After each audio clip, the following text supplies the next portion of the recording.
छठ पूजा आ गई है। क्या आपने कभी सोचा है कि लोग सूरज की पूजा क्यों करते हैं और छठी मैया की पूजा क्यों?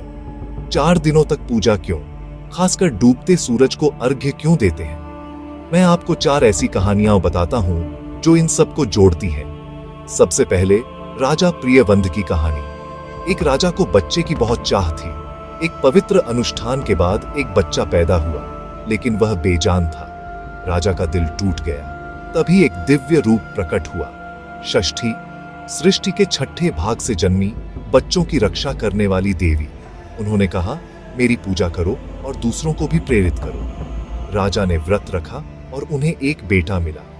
तब से लोग षष्ठी, छठी मैया से बच्चों के आशीर्वाद और लंबी उम्र के लिए प्रार्थना करते हैं। दूसरा, कर्ण, सूर्य के पुत्र।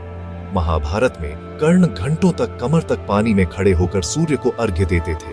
उनकी शक्ति, कवच और उनकी अनुग्रह सब भक्ति से जुड़ा माना जाता है। इसीलिए पानी में खड़े होकर अर्घ्य देने का रिवाज आज भी जिंदा है। डिसिप्लिन, कृतज्ञता और सूर्य से सीधा संबंध। तीसरा, द्रौपदी का व्रत। जब पांडवों ने सब कुछ खो दिया, द्रौपदी ने शांति के लिए व्रत रखा, सुरक्षा के लिए व्रत रखा और अपने भाग्य की बहाली के लिए।